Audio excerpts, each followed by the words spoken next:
I'm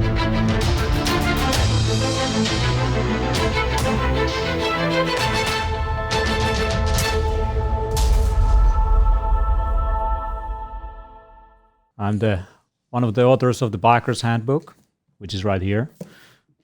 Here is the Russian edition. I don't know how to pronounce it, but it's probably something awesome if you want to optimize your health and well-being. I have also on the studio with me Dr. Olli Soviari, who is one of the co-authors of it. How you doing, man? Good. Back at work after a nice summer. Yeah. Still summer here, you know. I'm combining best of the both worlds, so office and nature. Yeah. So today we are spontaneously streaming live on Facebook and YouTube. And we decided to involve you. If you want to have any questions and so on to us, you can go to biohack.to/chat. It will take you to our YouTube stream, and there is a chat right next to it. And we would be happy to answer any questions you might have. Eetu in the studios over there. Can you maybe show the chat that it all works fine? Yeah, good. Cool. So we have people over there. If you have any questions, just jump into the chat and we would be happy to answer. There is no particular agenda today. We're just going to be chatting, discussing things, maybe something related to sleep, exercise, nutrition, mind and work, and so on. I want to remind you that we have the Health Hacking Summit coming along. The theme is Biohack Your Work. In that episode, we will be focusing 2 days straight, 31st of August and 1st of September, on how you can optimize your workday from the morning when you wake up to the evening when you go to sleep. And we have I guess over 30 or something speakers joining us. We were supposed to be streaming today and tomorrow, but we postponed that until the end of the month so that we can involve a few more speakers and provide you high quality recordings as well. So I also have with us today the curator of Health Hacking Summit, Alex Asi. Are you there? Yes, I am. Yeah, we can hear you. Check. Okay, now we can see you also. Nice. How are you doing? Yeah, good. Good, thank you. You? Very good. So last time when we did Health Hacking Summit, it was about the pandemics. Now things have, I guess, normalized a little bit, that people get used to all of this stuff and we have to move on. We all have to move on and we have to look how to get things done despite the changed situation. And that's why we focus on work in our next event. So how has, these times we live in treated you? I mean, you have had a lot of time to talk to some of the amazing speakers who are coming live on our next Health Hacking Summit. Yeah, exactly. And the main thing, zooming out a little bit, was when we were discussing, and what I'm trying to share with all the audiences is that we were originally planning on doing it about remote work. And then we decided to expand the perspective to work in general. And so to that end, I've been talking with a lot of different, thought leaders in as many different aspects of the work world as possible, from morning routines for peak performance, morning rituals for peak performance, to like virtual reality, how that's going to be affecting our work lives in the near future, and all things in between, different approaches to the organization, how to think about organizations. Like we're all biohackers. You can also hack the organization. There are also very similar principles using thinking of the organization like an organism. Right, correct. Yeah, it is definitely a time when a lot of organizations need to rethink how they do things. And I saw some statistics that before the pandemic, only 41% of people had actually done remote work. So 59% of people had never done any remote work whatsoever. And suddenly everyone has to somehow figure out how to do this in the middle of a family or in the middle of whatever their lives patterns used to be. And that is a big change. And there is this saying going on that the biggest driver of digitalization in organizations was not really the CEO or the CIO, kind of the chief information officer, or anyone in the top of the company, or CTO, the technology officer, but it was COVID-19 that actually is driving digitalization in companies. And I've had a lot of webinars that I've done this spring, this summer, and I'm really longing for, face-to-face interaction. And that's why we are having the only big biohacking event, perhaps the only big health event happening in Europe, the Bikers Summit, happening on 16 and 17 of October. If we can add to, do you have awesome. So the theme of Bikers Summit in Helsinki will be extending lifespan.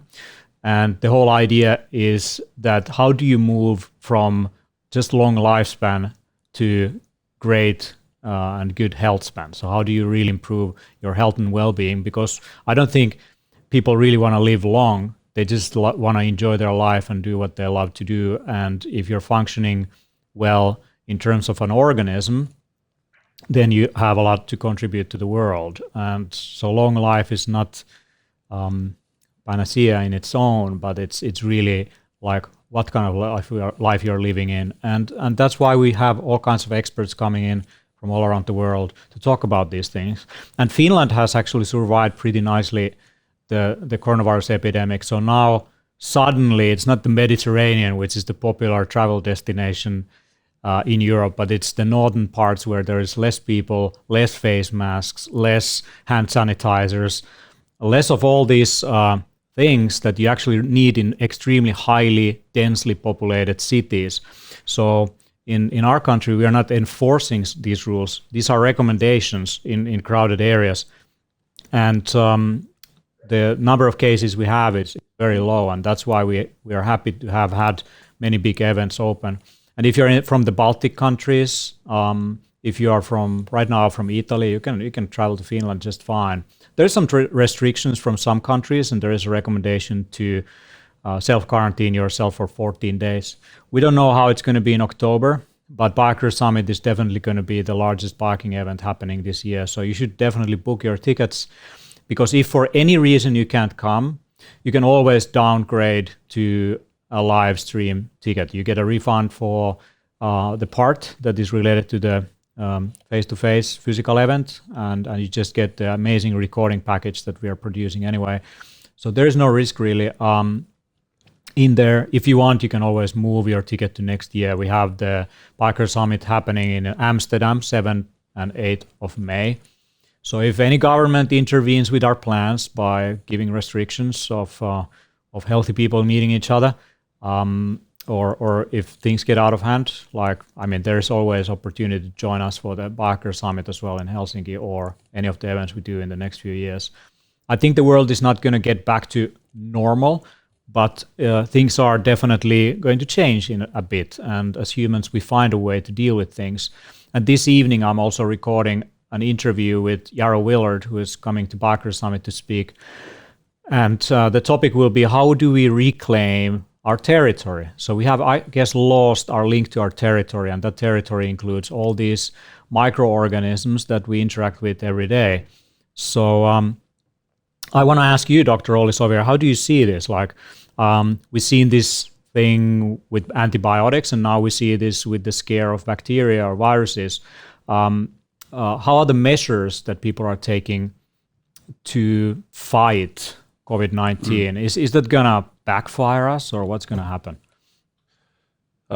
We don't know yet. So this is a huge global kind of experiment and new situation. We know a lot about external protection, but what we are also encouraging people to do is internal protection. So taking care of your immunity. So we need both. But the basic things people usually discuss is how do you use face masks, how do you keep distance, and which are good things, but it might go a little bit overboard. And we just had a good discussion with you, Teemu, about this too much disinfection. So if you, for example, disinfect your hands 20, 30 times per day, you are destroying the ecosystem in your hands, and it gives an opportunity for different kind of bacteria and fungi and yeast to grow. So we are a holobiont, which means that we are a compilation of different kind of biomes, whether it's a virome, microbiome, or fungiome. So having a privilege to live in Finland, where we have a good connection to nature, the population density is very low, and usually people go into summer cottages. We have our hands literally in the dirt. We do gardening and grow our own food, so we are probably the most connected to the nature of maybe even any country, at least in the Western world. So this is really important for us, and we can teach other people about this approach. So both internal, external approaches are critical to tackle this kind of pandemic. Yeah. So if you want to jump into the conversation, you're welcome on biohack.to/chat. That takes you to our YouTube channel, and you can ask us any questions you would like. We don't want to focus on the pandemic or all that hand sanitizer stuff, but I read some pretty worrying research recently about the fact that they have linked atopic skin conditions and allergies to excess consumption of hand sanitizers. Like Olli said, I mean, it's a careful balance. If you have a life-threatening condition and something like antibiotics can save you, then it makes a lot of sense. Also, if you're going into, I guess, a metro or highly densely trafficked area, using hand sanitizer after that might make a lot of sense, or using it before you go in so that you don't spread potentially some germs in there. But in the end, like if you do that 20, 30 times per day, they have also figured out that when you are using ethanol or isopropyl alcohol-based products, they are causing DNA damage on the bacteria. And there is a slight opportunity for mutations to happen.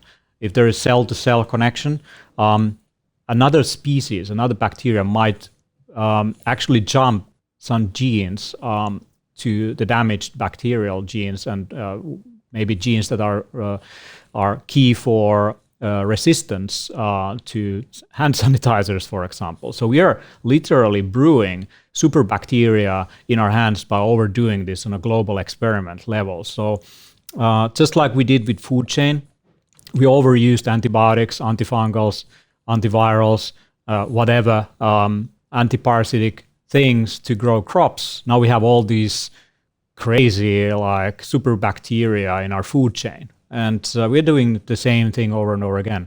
If you're in a hospital that is highly, contentious area, probably using something like this all the time makes a lot of sense. So we have to balance things. We have to be more clever, more, I guess, with all these things like a face mask, for example, we have to realize that those have their place occasionally. It makes a lot of sense statistically and scientifically. It makes a lot of sense.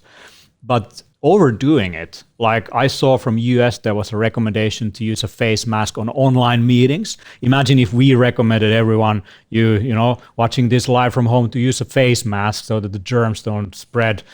That would be a little bit too much, right? So there's a gentle balance, and I'm going to be talking about this with Yarrow Willard, who's master herbalist and definitely knows about the invisible ecosystem of allies that we work together, the bacteria and viruses and fungi that we interact with. Okay, let's jump into some questions because we don't have unlimited time. Let's change topic. There is actually a question about that face mask thing. You can take on it. This is the last topic about this pandemic we can discuss. So I actually ordered a face mask that Formula One drivers use. I found it to be really interesting. It's a UMask Model 2. So it's reusable, it's self-sanitizing, it's even better than FFP3, totally protecting from COVID. But I'm not gonna use it unless I'm in a super crowded place where I know that there might be a possibility for contagion. I've seen people use face masks while they're driving their car. Online meetings, the common sense is lacking here. So you can use your own logic, your own common sense, and it's very clear. So, for example, I'm going tomorrow to actually Teemu's place via boat to Estonia. If there are a lot of people, then I'm using it in the crowded area or in the tunnel where we walk, if there are a lot of people. So in these kind of occasions, you want to have a good mask. But using it all the time, everywhere, is really not the worth or a right way of doing it. Absolutely, yeah. So I understand that some countries have like criminal penalties of not using it in the public place, but I think we have to find, like, we can't live like this forever. Like there needs to be some common sense. And if there is no one around, why do you need a mask? It can grow all kinds of bacteria on your face. Yeah. I still want to elaborate on this because I watch carefully all kinds of team sports. So I watch NBA basketball, and they are actually now playing in Orlando in the ESPN Sports Center, a huge bubble. So everybody is tested every time, like every day, for COVID-19. And some people are wearing masks, some are not. There is obviously no audience, just a virtual audience. The players are not wearing, but players sitting in the bench are wearing, and some are, some of not. The interviewers are wearing, and it's kind of a mess. So there is really no logic there. And if everybody is tested, and it's a closed facility, so there is no possibility of even getting a virus or infection inside. So the common logic, this is what I recommend people to really think. Common logic. Yeah, common logic. Now let's take a look at the chat if there is any awesome questions here. Let's jump. Do you have experience with polyphasic sleep? What do you think about power naps? So polyphasic sleep is basically a sleeping pattern where you are imitating what often animals do in nature, which is they don't sleep like 8 hours straight, but they sleep in phases. So polyphasic sleep. So there's multiple phases to the sleep pattern. And when you go to sleep, you get deep sleep in the first hours of the night, and then that converts to REM sleep. And the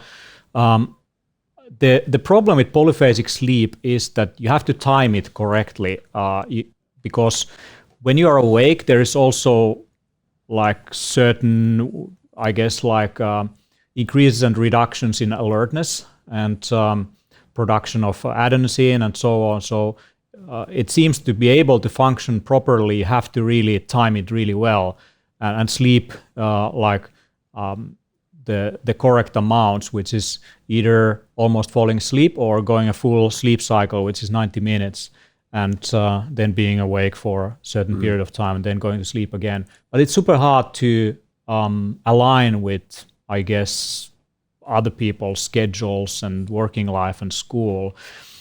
And I would argue, based on research, that there's probably long-term consequences of doing this. I spoke to a long-term meditator yesterday, and he said that his sleep quota went down after doing 1 hour meditation per day. I said that it could be that you get the deep sleep phases at night if you sleep 6 hours, and then you're actually, with this meditation practice, you are getting an equivalent amount of recovery, what you would get in the end of the night with REM sleep by going into deep meditative state. So it could be that if you're a long-term meditator, you can reduce your nightly sleep a little bit. There is another thing, which is inflammation. As your low-level inflammation goes down and inflammatory biomarkers, you probably need less sleep also to recover. So that's why dietary interventions that are and lifestyle factors that lower inflammation are probably good. So if you have some kind of disease or you exercise a lot or something, then you might need a little bit more sleep. What do you think, Olli? Exactly. So I can elaborate on my own experience. So I used to be kind of sleep deprived, doing ER shifts like all the time, and my circadian rhythm wasn't in I guess place. So sleeping here and there, having night shifts, sleeping only like 5 hours per night, even in a regular night. Then I actually did biphasic sleeping, so I slept 5 hours during the night, which wasn't high quality sleep, and then I slept like 90 minutes in the day. It wasn't optimal, but of course I felt better, definitely better with that one sleep cycle, extra sleep cycle during the day. But I was kind of feeling like jet lagged all the time. So the circadian rhythms, the circadian alignment definitely wasn't there. So to my own experience and also science, having a regular sleep rhythm, for example, I have a really regular sleep rhythm at the moment, and I'm waking up like almost the same minute every day without an alarm clock, because I don't have any like early appointments. So that makes me feel the best, and it also gives you a better and sounder sleep, and you wake up refreshed. If your rhythm is like constantly changing, you're go to sleep, let's say like 11 p.m., then suddenly it's like 2 a.m. and you're messing up with the rhythm, it's causing problems. I wouldn't want to go into like polyphasic sleeps, even though it might sound technically doable, but due to these things that Teemu explained, like inflammation and stuff, it's really critical. And I find that if I get like good period of sound sleep, it's even better if it's just 6 hours. But if I like sleep 8 hours, but I wake up multiple times throughout the night, I feel better having that 6 hours straight. And usually the deep sleep percentage is usually higher also. Yeah, if you want to learn about all these biohacks for sleep to over 2 hours per night, there is an article about this on the biohackersummit.com blog. You can check it out there. Also, Ben Greenfield posted, I think, this guide on his blog. So if you search Olli Soivijärvi and deep sleep, you could probably find information about this. We have a lot of nice questions. Keep them coming. So let's keep our answers short. But before we jump into the next question, is Alex still there? Is Alex live? Alex. Yes, I am. I'm just on mute. You're on mute. So what are your kind of go-to biohacks, maybe top 3 biohacks that you do personally, like that you find most relevant, benefits from? For me, it's I think it's mainly about morning routines, and I find that it's good to I spoke about this in major depth with Edward, who has like ninja level ninja level morning ritual. You talk about Edward, who Edward? Edward de Wilde, sorry. Yeah. One of the European biohacker tribe authorities, etc. Yeah, Live Healthy. Yeah. LiveHealthy.com. And he's a certified bulletproof coach. And he has his morning routine is about 2 hours. That's the same as mine. Mainly, sorry? I have about 2 hours or 1.5 hour. Exactly. So when the day finishes, when your routine finishes, it's almost time to go to bed. Yeah. But that's my main one, is setting up the day on the right foot, because an amazing life is a series of amazing days, and an amazing day is an output of an amazing morning or a wake up routine. So my main thing is trying to get out into sunlight as early as possible, and exercise, a healthy dose of meditation, and then kicking into whatever's going on. That's perfect. What about you, Teemu?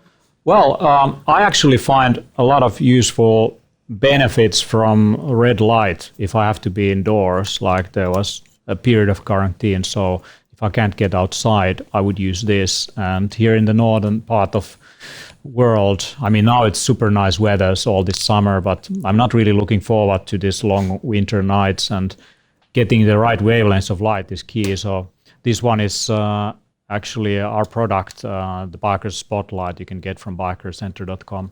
And we have some new units coming along as well for this purpose. Let's see if I can This show one a is quick really- test on this. This is epic. This guy. It's the largest, definitely one of the largest red light panels on the market. So that's a big one. It's massive, as you can see. And so here we have the infrared range. You can see it, but it is as strong as the red one when I turn it on. The red one, those different wavelengths have different effects. But this is a huge panel we have here in the office. We have on top of low-level vibration bed, one of these units. I like to use noise-canceling headphones, some binaural beats, some of that low-level vibration going on in my body and my ears, and all those nice wavelengths hitting my body, maybe 30 minutes. And I this is the most regular routine that I have, and I usually meditate at that point. Somehow I need all this technology to, justify You're the 30 expert. minutes with myself. Just to get out of bed. Yeah. Okay, let's take a look at the questions here. So, there's a pretty amazing question from Jura Bednar. How do you initiate different states of mind for different purposes? A map what these states are and how to get to them would be useful. Oh, wonderful question. Like, how do you initiate a state of focused creativity? How do you initiate a state of I guess like getting things done, doing routine work? How do you initiate a state of relaxation and so on? I think these are really skills of the future, 21st century skills, to be able to switch mindsets and states of mind in a way for different situations. And I think there is pharmaceutical, nutraceutical, electroceutical interventions that you can take also to influence your brain chemistry for these different situations. But what do you think, like, what are your ways? Because I know that you are the master of focusing on writing, for example. Like, how do you get into that state? Practice makes perfect, of course, but this is really interesting because basically we have like 4 states throughout the day. So it's a basic like waking state. We have the REM state, dreaming state. We have the deep sleep states, and then we have like altered or meditative states. They can be kind of different, ranging from alpha waves to theta waves and even delta waves. So being able to change between these kind of states, I would also add in here gamma states, which is kind of like a higher frequency, vibrational, really concentrative states. So you can play with these, as you mentioned, with different kind of technologies, but also practicing different kind of meditation techniques. But if I want to get myself, let's say, into a flow state where I'm highly concentrated, but I'm not like overly hyped. On the other hand, I'm not too relaxed. I usually use some kind of music, or what I love is the Brain.fm, kind of like a soundscape creator web service or an app. So you can easily get different kind of brain waves and different kind of sounds to your exact needs, whether you want to focus or have a bit more relaxation or something in between. I of course combine meditative states also if I want to get into a deeper state. For example, I've been doing really long meditations, like 1.5 hours in the evening times these past maybe 3-4 weeks. And the Oura Ring is actually thinking that I'm sleeping in these stages, and I go like really deep. So there's definitely alpha and theta waves present in those stages. I haven't managed to get like deep sleep readings in these stages, because usually it means that the day consciousness kind of drifts off and you're not even in your body. But practicing different kind of meditative practices is the key here. Supplement-wise, what I really like to play with is something that stimulates maybe a little bit of dopamine excretion, but not too much, because you can get overly hyped and then attending or getting into the flow state, it's not that doable. But also acetylcholine boosters, and they especially have an effect on the working memory and how you process things. So I've been playing around with different kind of nootropics, not any pharmaceuticals, but natural nootropics. And my favorite is the Qualia Mind, but I don't take the full dose. I only take like 1/7 of the dose because that's enough for me. And one of the best things is, of course, what I usually have here also. So I microdose coffee and theanine throughout the day, and some caprolic acid to get really the ketones flowing. So there are different kind of things. One thing to add, I like Viewlights, this Neurogamma device that you put on your head and in your nose. So that is something that's really giving power and also a certain kind of focus to your brain state. Yeah, I like to use chocolate also. That works for me. This is the Baker's chocolate. Can't say much about chocolate other than good things. But theobromine seems to work for me as a pretty stable stimulant compared to caffeine alone. I have a really nice question here from India.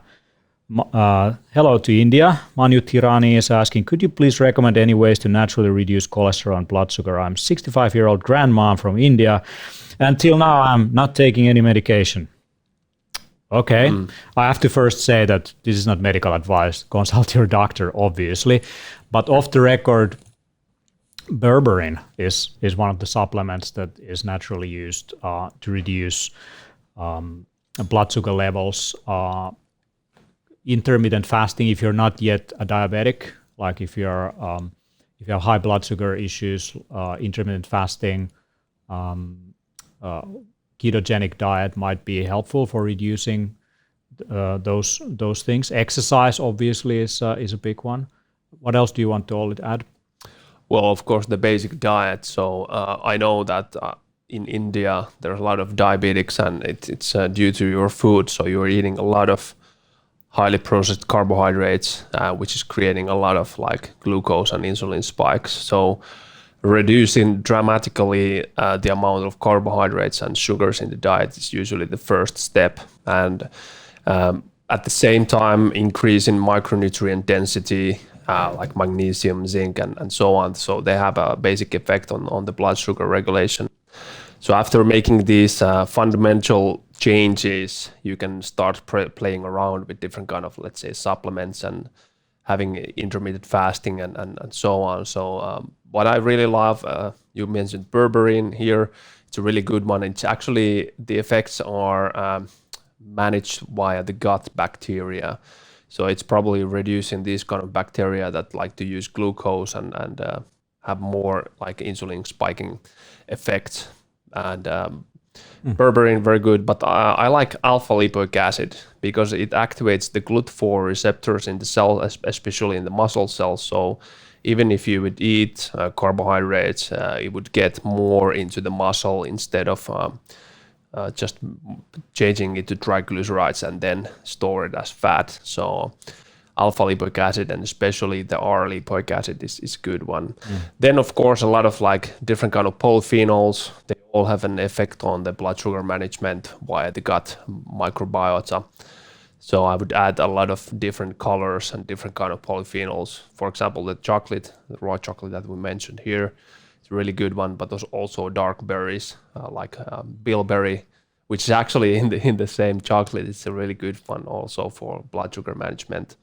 A lot of things you can take. Apple cider vinegar is one of the best before meal, let's say like 20 minutes before the meal.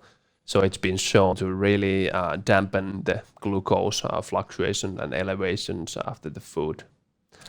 So there's a handful there. I also like medicinal mushrooms, for example, Agaricus placei. It seems to be very effective. I also have some diabetic friends who just they rave on that one when they look at their reader. Emilia Lahti is commenting, good stuff. Emilia Lahti actually works on sisu. I guess the translation is like guts, Do you have guts? I don't think there is a direct translation of that.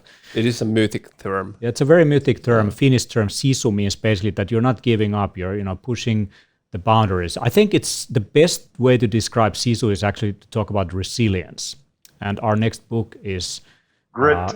is going to be about resilience, the sequel to Biker's Handbook. And I think resilience is what we need in these times. Definitely, we need some sisu in our lives, more of that stuff, not to give up.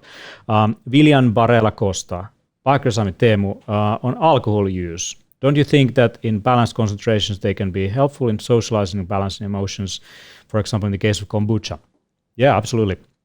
If you think of the human body, our body is actually adapted to process small amounts of acetaldehyde and alcohol in general.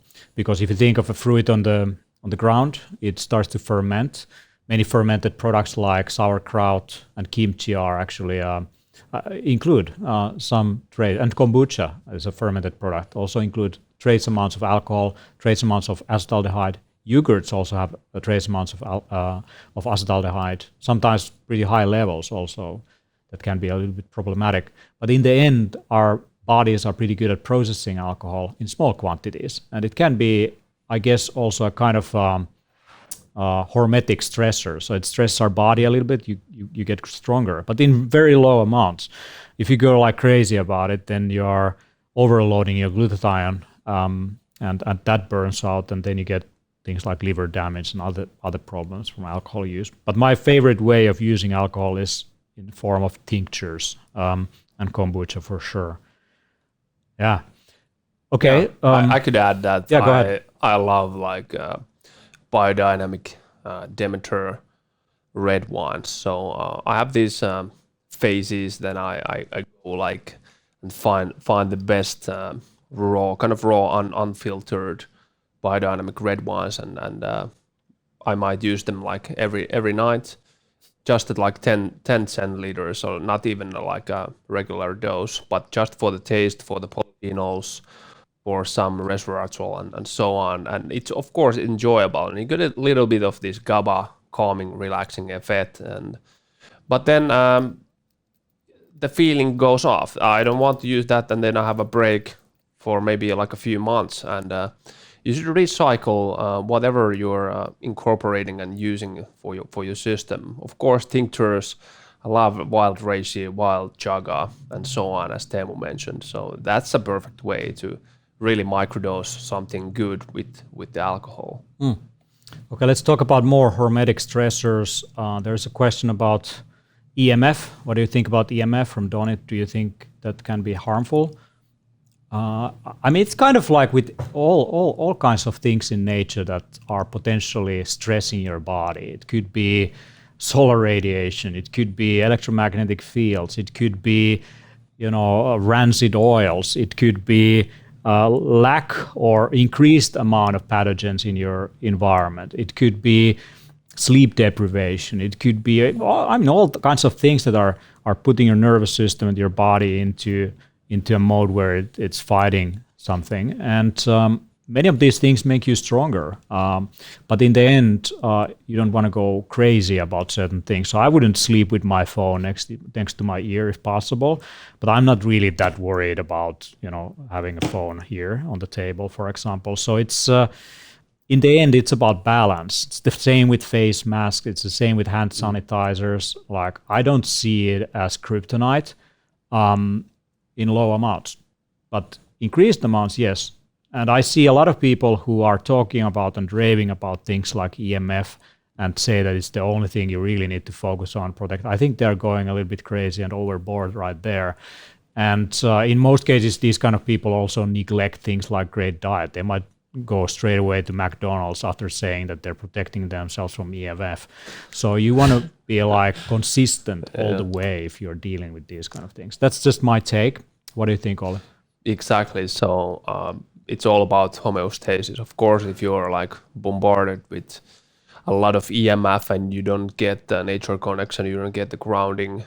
So in that sense, the protection might be usable, but it's all about finding the balance. Of course, for example, Ben Green has a lot of good material and about this particular topic. So how to really like protect yourself from any EMF, and he goes really far with this. So I'm not going that far, but I'm living kind of like in the middle of nature, and there's no 5G tower like next to my house, and overall our country is a bit more protectable in that sense, and we have a lot of nature, but having the balance between your own ecosystem and having the homeostasis at hand. So for example, the phone use, I wouldn't use the phone here and just radiate my brain, like keeping it like super close.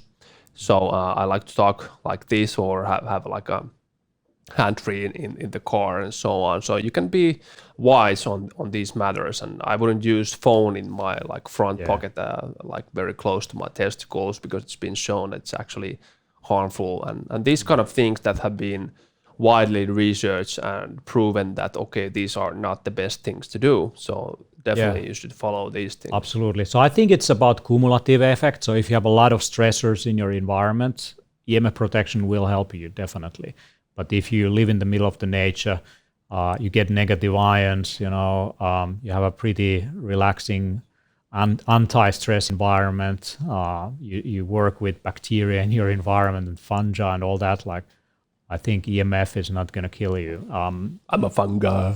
You're a very fun guy.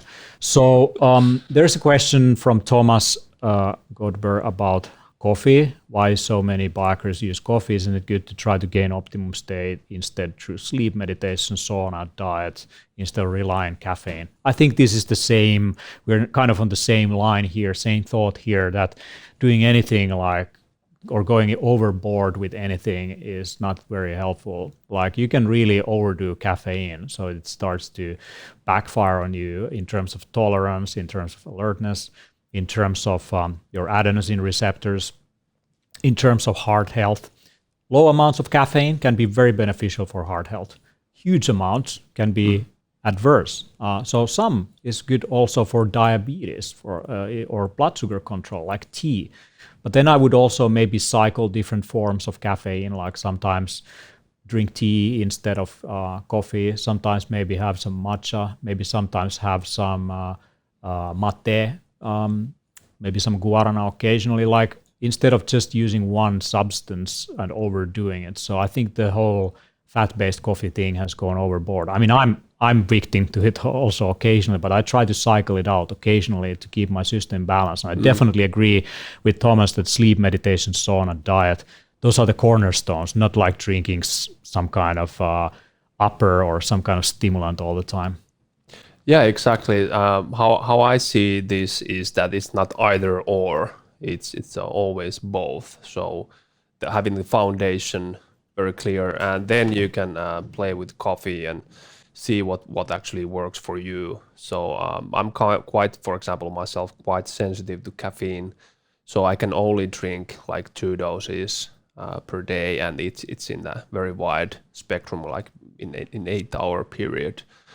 If I do it like straight away, I get too stimulated, and there's a drop to that. So I don't really want that. And some days I might only just take 1 cup, and even days that I don't take at all. So having the balance for yourself, and the cutoff point with caffeine and the coffee especially has been found to be 3 cups for the benefits. So after that, it's going to be more disadvantage to your health. So it's always having the best dose ratio for the health benefits, and of course finding out what you shooting for your own genetic makeup. Yeah. There's a question about vibration plates. I just saw Olli using one just before coming here. Yeah. I think you were using the push-up things, like on top of it. So, so what are the benefits of a vibration plate?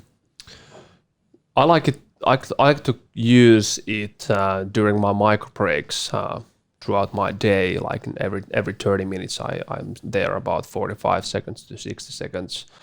The equivalence is that if you would go to a 10-minute walk to be 1 minute on the vibration plate. So you get this vertical vibration to your cells throughout the whole body, and for me it's to have some movement. If, for example, I'm sitting or even standing, I like to have some movement, that it's keeping my brain also more fresh. Then you can also work out on the vibration plate. So, for example, boosting growth hormone has been found to be on hertz, like the frequency about 30 to 35 hertz. So, for example, when I do strength workouts back at home, I use the X3 bar on the vibration plate, and I've been found that to be like really engaging, really affecting for the whole body, not just the superficial muscles, but also the deep muscles in the body which control the posture. So there's a lot of benefits,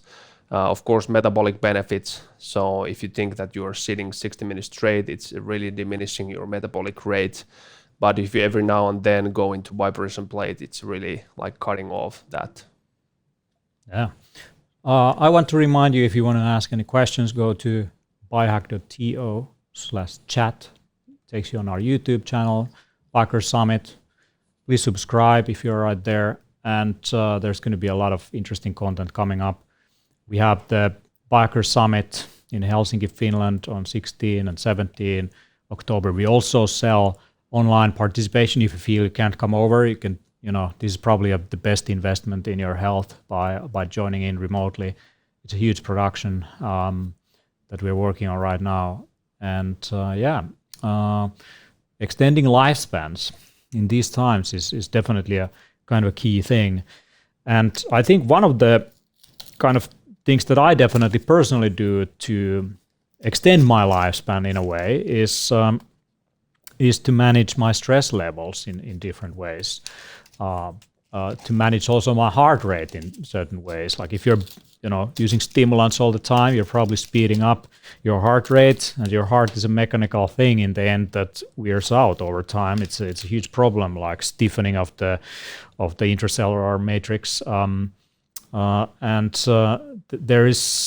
There is many things that we can't deal with yet. So spending more time in meditation, maybe in a fasted state, not speeding up time, but slowing time. It's actually slowing your heart rate is probably one of the best things. To walk in nature. Slow your breath rate. Yeah, slow your breath rate. Work in harmonious interactions. Work in a resonant work from a resonant place, resonate with things. And I think that is what brings your system to balance in a way. And these times with coronavirus, we have to remember how to keep that balance, even in times of difficulty, even with times of uncertainty. Like, how do you bring yourself back to this very moment? I think that's where longevity really comes from for many, is just to be able to spend more time in flow, more time in the present moment, not worry about the future. And this is what comes out from the research. Also social. Centurions. Social. We are social beings, so the blue zoners who have been found to live like the longest on Earth, these kind of specific populations. So social eating, the social aspect is hugely critical. So as Teemu mentioned that in the beginning of the show, I'm also missing like these speaking engagements, meeting new people and just being with people. So in that sense, this summit is a really nice thing to happen, and I'm really looking forward to meeting all people and having a good like a social circle, entourage, however you want to call it, is really critical for the health. On the other hand, as you mentioned, the extracellular matrix stiffness. So this is something that's been popping up to my consciousness lately, and that is a hot new topic on actually the body getting older and it causing a lot of different kind of things. So I think we're going to be hearing good talks and good discussion about this matter also. So if your body goes really stiff, your mind goes stiff, and you are going to age a lot faster. Yeah, don't be too stiff from wrong places. I think we have Siim Land jumping in. So our friend Siim just wrote a book, Stronger by Stress, and he wrote also previously the book Metabolic Autophagy. So he's a top expert on intermittent fasting.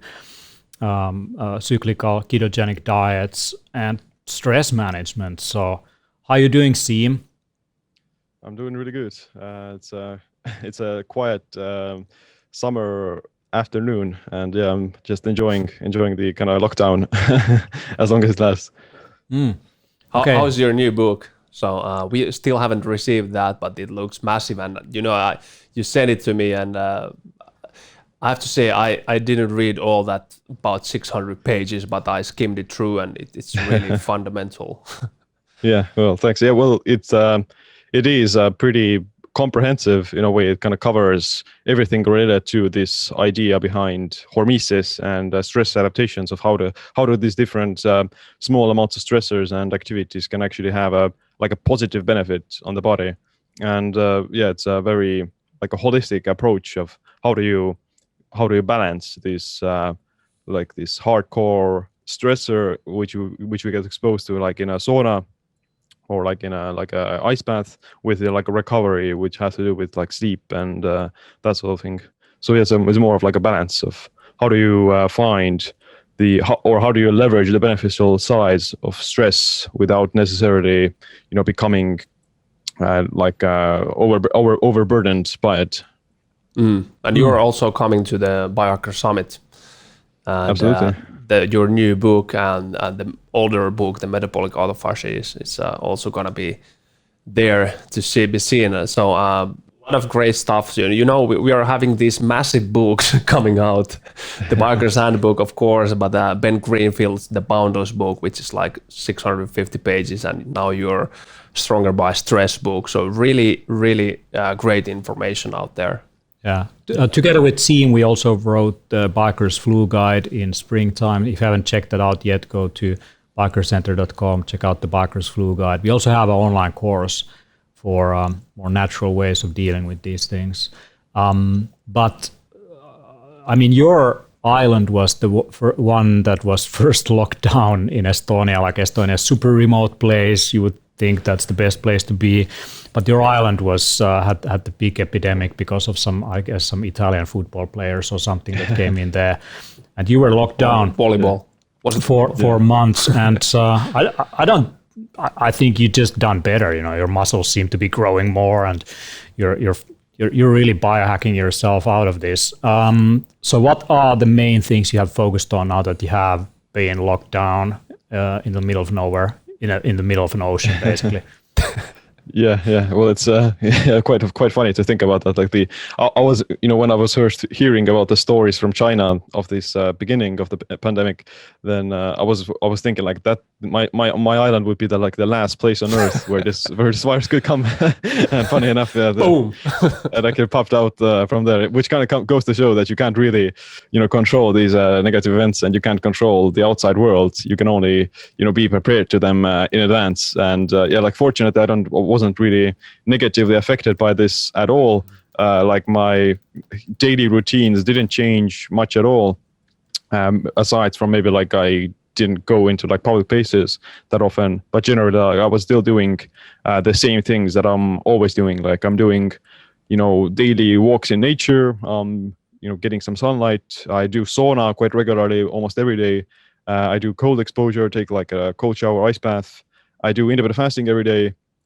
And I don't eat a bunch of sugar and carbs. I keep my diet relatively low carb, and I exercise on a regular basis, and of course like sleep as well. So like all the fundamentals are in place, and those are, I think, the most effective ones to focus on as well when it comes to like strengthening the immune system and just staying healthy wherever you are. You're really like walking the talk. So Siim is good example of walking library, but also walking biohacking machine. And if you're not familiar with Siim's YouTube page or account, it's really informative. And I think you have like hundreds and hundreds and hundreds of videos, and you just passed over 100,000 subscribers, which is a really good achievement. And actually Siim's podcast is one of my favorites on biohacking, because the material and the quality is so high. I remember when Siim first came to Biohacker Summit, there was this bright young guy with his I guess GoPro or camera, like doing a lot of great content. You made a great video, and I've been following you since. And your wealth of information. You were on the Dave Asprey podcast recently. You're all over the place now. Great inspiration for people out there. There's Donit is asking about cold showers in the morning. Like, what's your protocol? Like, how many minutes you do? How do you do that? How do you do cold plunges? See. Well, I usually maybe I don't do it like every day because I think it's a good idea to kind of not expose yourself to the same stimulus all the time. So I do like maybe I would say every other day I would do like a cold shower or like a cold bath or a cold tub. And usually that's going to last for maybe a few minutes. So I'm not like really pushing it hard. I'm not trying to make a record or something. I'm just trying to give my body some sort of a small shiver, so to say. So I would trigger this shivering thermogenesis and experience the cold. And usually that's going to take for about 2 minutes. Like 1 minute is probably like a good, because like once you get into the cold, then like the immediate response is to kind of tense up and start to shiver and start to breathe really rapidly. But after you're going to get over this initial barrier, then it actually gets really enjoyable and you start to really enjoy it. So at that point, once you cross that barrier, then it's like, I want to stay here for longer and I actually want to do it for longer. So yeah, like I usually do it for 2 minutes, 2 to 3 minutes, depending on how I'm feeling it. But if I'm doing it like with the sauna, then I'll do like several rounds. Like I'll do the sauna for 15 to 20 minutes. Then I'll go to the cold plunge for about, again, 2 minutes or something. And then I'll repeat it for maybe 2 to 3 rounds. And so like it's a workout. I would say it is a workout because the metabolic and physiological effects you get from that, they're immense. This is good advice that you don't want to do the same things like all the time, the same way. So your body is really adapting to everything you give it. So you kind of want to change the things. So this is also why I think like seasonal approach is really advisable. So for example, in the winter time, you want to do more of these cold plunges, ice swimming plunges, because you want to create more of that brown fat because it's keeping you more warm. In the summertime, it's you don't really need that, especially if it's warm. So there are certain practices that you should change seasonally. So what's your take on this, Siim? Yeah, of course. I also believe that some seasonality is appropriate, and I don't follow any sort of like seasonal eating. Like that's also like some idea that you should be eating only like these foods that are found in your vicinities, like in your local environment. I don't think that's like a huge influential factor, but I do like pay attention to things like if it's like the summertime, then I'll naturally try to spend more time outside to get more vitamin D, so that I would have like my vitamin D reserve topped off for the coming winter, so to say, because like in Estonia and Finland, there's not that much sunlight in the winter months. So I kind of naturally would want to spend more time outside during the summer months.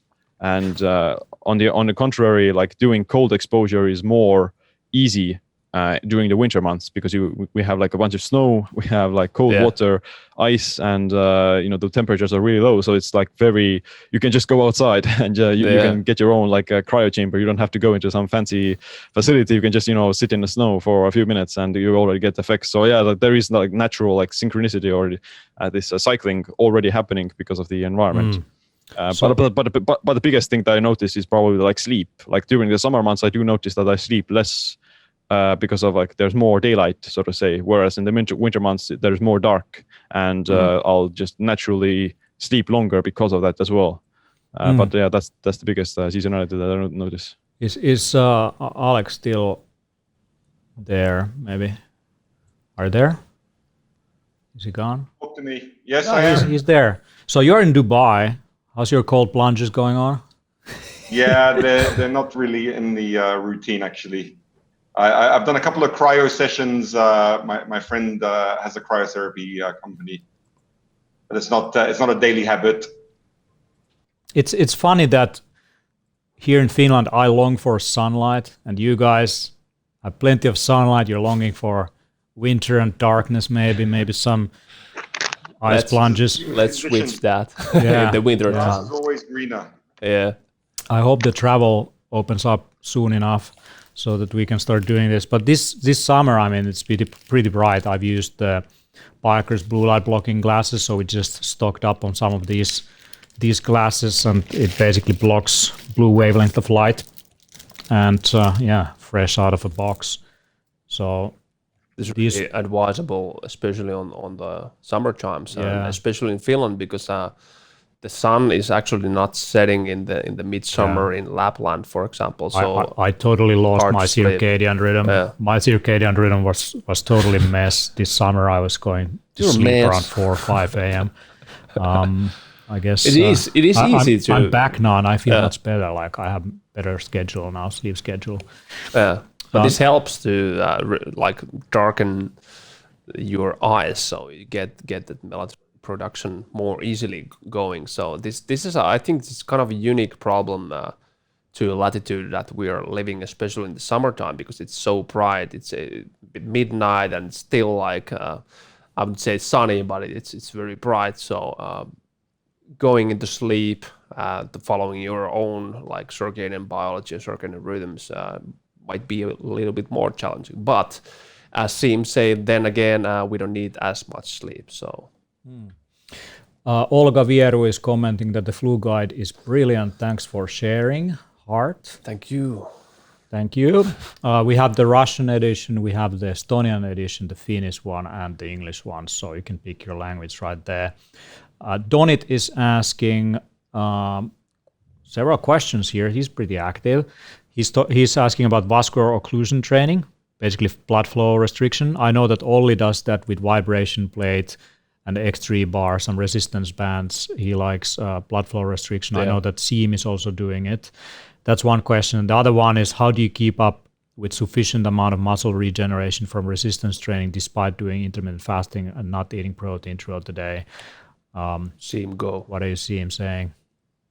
Yeah, that's a valid concern. So to say that fasting itself isn't going to make you build muscle, so to say, it doesn't have, you don't have the building blocks to trigger muscle protein synthesis.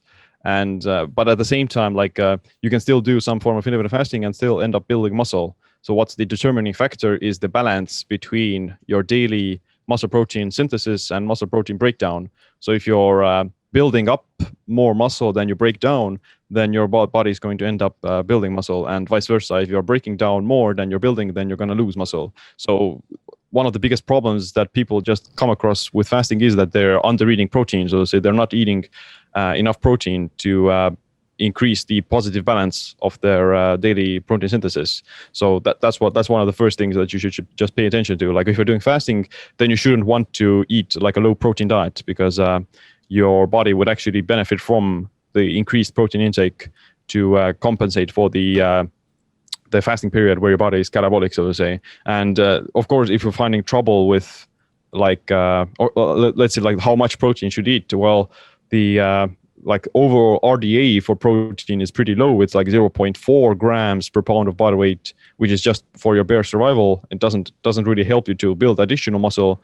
But optimally for the higher intake of protein would be like 0.8 grams per pound of body weight up until 1.0 grams per pound of body weight. And that's the research shows that that's like the upper threshold after which you don't see like any additional benefit.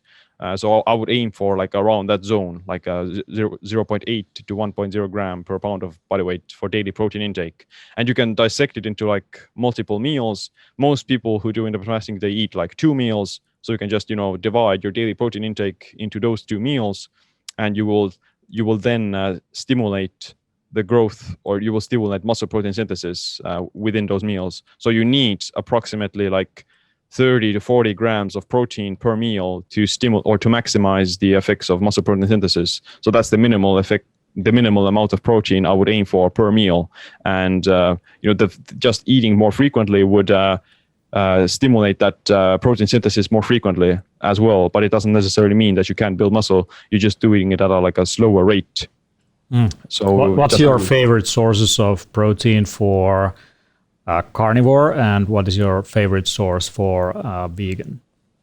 Yeah, well, like the carnivore animal proteins, the best source for that would probably be like, some eggs and meat. So eggs have all the amino acids, and they also have the anabolic amino acid leucine that is most responsible for triggering muscle protein synthesis. So eggs are great, as well as some meat. That's a like good combo for like anyone who is doing like a carnivore, keto, low carb, paleo, or like omnivore diet. So that will be like the prime protein sources for that. But of course, like fish and chicken and those things are also fine for like animal sources of protein. And for plant sources of protein, generally, like if I were like a plant-based eater, I would eat like I would use like maybe some sort of like a protein powder, like hemp protein or pea protein. So the difference between animal protein and plant protein is that you would need to slightly increase the protein intake on a plant-based diet just to reach that same effect of muscle protein synthesis. So it's slightly harder to reach that threshold, but it's still possible. You just have to maybe get more protein and recommend. It's maybe recommended for like supplementing some deficiencies for that. But like general whole food sources, I would like to eat like some maybe legumes and beans. Those are great sources of protein for plant-based sources, as well as like hemp protein and pea protein. Oh, that's wonderful advice. Thank you.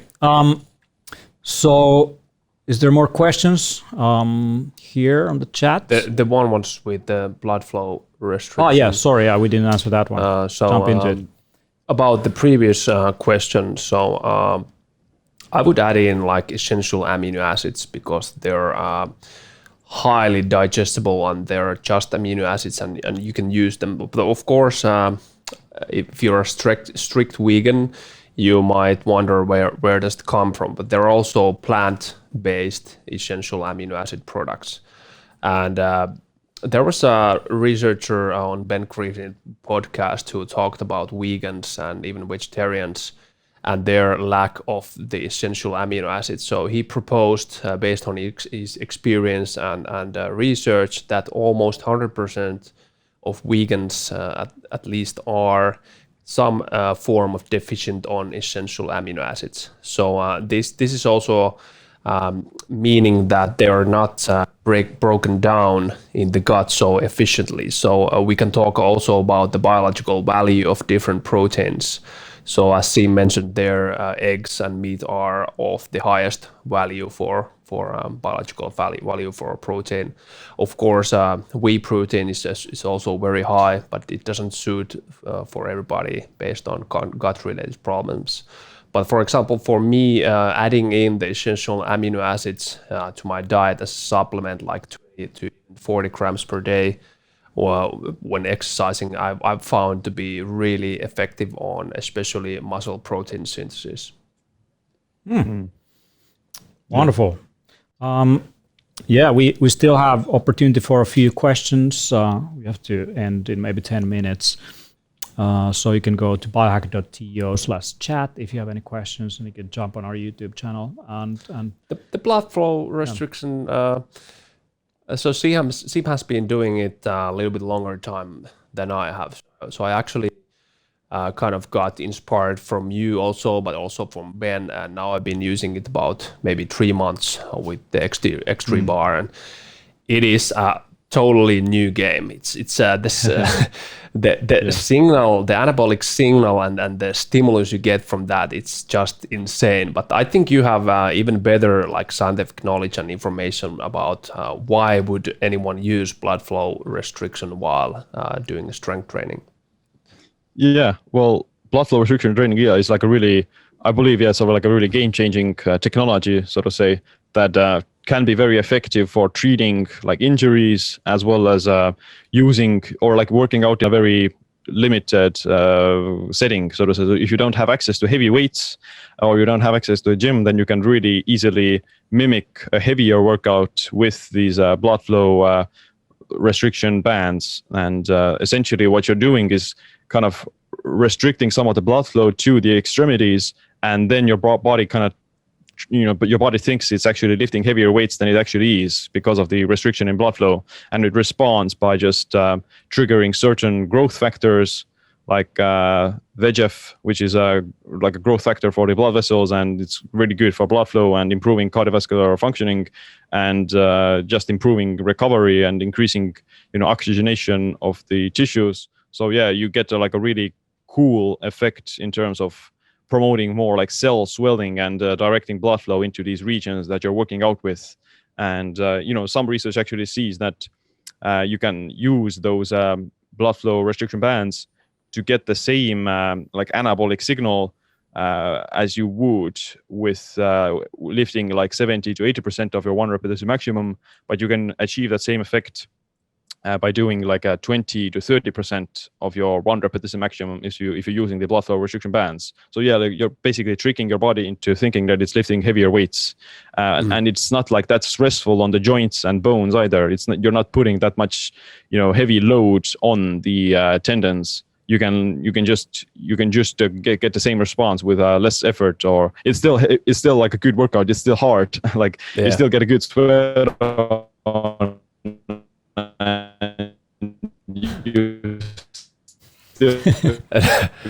We're a little bit of losing your connection. Heavy weight on your joints and tendons. So that's like really, especially, yeah. Yeah, it's you're back. Okay? You're back. You just sounded like they disconnected your island from the internet completely. But anyway, like that's great advice for anyone who is an older person, maybe has some, joint problems and so on. So try out some blood flow restriction thing, or resistance bands, or even vibration plates. So those are all great, actually, from aging perspective, to keep up your muscle mass and exercise without destroying your joints. You may want to try these in a pool even. Maybe make an ice bath, take your X3 bar in there, a vibration plate. Hopefully it's waterproof. Electricity. And do some blood flow restriction and electricity into the water. Don't do this at home. No. We like all these biohacking stacks, like how you bring all different biohacks together and get compound effects and benefits. Now, I want to ask everyone who's in the call now, because we're going to kind of come to the end of this. If you're interested to hear more of these kind of shows, we have 31st of August. We have the Health Hacking Summit, Biohack Your Work. We focus with over 30 specialists on how you can optimize your day in terms of work remotely in these times. Very useful information. We have a lot of great best-selling authors joining us, and top management experts and ergonomic specialists and so joining us for that one. And we have the Biohacker Summit in Helsinki, 16 and 17 of October. It's going to be the only biohacking conference in this year that I know of. Most everything is cancelled, but we're happy to be in Finland, where the pandemic is not as a big thing now. So you're most welcome. But everyone in the call, give us what is the biohack that you're paying attention to right now, what you've been interested in maybe doing yourself, kind of that you're excited about. We can start with Olli. Probably it is these long meditations in the evening. So I kind of gravitated to this during my summer holidays, when I had more time available, and I was kind of processing different kind of emotional patterns and really working on myself. So I began doing these long meditations, and I found them to be really helpful, not just the emotional and cognitive processes, but also the relaxating effects for the whole system and better recovery. So this is something I've been doing a lot more. And also I've been engaging even more my hands on the dirt, meaning that I'm actually picking up fresh potatoes. I have the most amazing tasting potatoes on my home garden, and different kind of herbs and spices and salads. So trying to be as much also in the nature, barefooted, and really paying attention to these kind of things to be in the natural environment. So these two things have been the last maybe a month the most important things for me. How about Alex? What's your Yeah. thing going on right now? Can you hear me? Yeah. Yep. Yeah. My main recent hack has also been around meditation. I'm building a virtual reality meditation app, and I've found that it's my favorite way to meditate at the moment. It's a kind of guided mindfulness meditation inside different 360 scenes. Some of them are nature. You can meditate flying around in space, between stars, in orbit. There's one like by a wormhole, mathematical representation of a wormhole. And the whole idea is to not get distracted by the stuff that you see, but just empty the mind and be mindful. And that's my favorite thing at the moment. Okay, wonderful. A lot of meditation going on. I think Seem already left. Olli also walked out of the door. There's some family things still going here. on. So is Seem still there? No? Yes, I am. Oh, he is. He's there. I came back. Okay. So how about Seem? What's your top of the game right now? Well, like recently I've been focusing a lot more on like the sauna and heat adaptation. So like just because of writing a book, I got more motivated to try to really, take it, try to improve it just beyond, health and that sort of thing. So I've been trying to see like how adaptable can I get to like these hard, hot environments, and just been trying to increase the temperatures and trying to do like longer sauna sessions to see like what's gonna happen. And so far it's been great. Like I feel awesome, and taking a sauna on a regular basis is one of the best things I think for like overall health and just vitality. So even if you don't do it like for the sake of just trying to see how adaptable you can get to the heat, is still even like the milder temperatures themselves are also like very beneficial. Yeah. Talking about sauna hacks, one of my favorite things to do is actually also sauna. And what I like to do when I get to the sauna, I lie down on my back and I put my hands and my feet straight up in the air.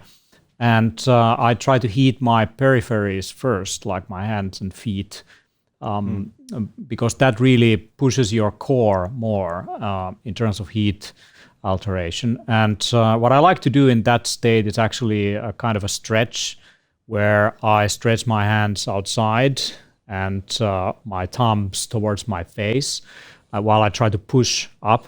And I do the same with my legs, and that basically lengthens and stretches the whole fascia line throughout the body. And that's my kind of way of really relaxing my back and my whole body, of sitting quite long in different kind of meetings and online meetings and stuff like that, being indoors. And the other thing that I like to do right after the sauna is to use a massage hammer. So that device is pretty amazing after a sauna. So once you warmed up and relaxed your muscles, you use a massage hammer, and maybe you can combine that with a red light. You could, use some kind of vasodilator, niacin, or maybe chili or chocolate. Oh, here is my. I get some help here. So here's my massage hammer, basically, that I'm using. So this is pretty good thing for a stiff neck or a head. Probably not very easy to show how this thing works, but definitely the neck area is what I like to do after sitting. That's my thing that I've been doing quite regularly recently. But I guess like here we are, like in the end of this Q&A session. If you liked what we did, please, you're welcome to throw us a comment, throw us a shout on one of those channels if you found this helpful. There's going to be more at healthhackingsummit.com in the end of the month, Parker Summit in October, mid-October.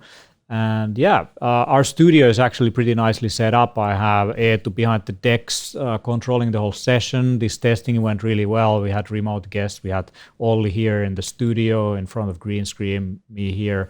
We have a chat, our attendees. So we're going to do these kind of live streams more and more in the future because that, I guess, where the world is moving more towards too. And yeah, so if you have any people who you want us to interview for our live shows or for our online events, feel free to tell us in the comments, like who should come on. And with that, I wish you a very healthy rest of the week.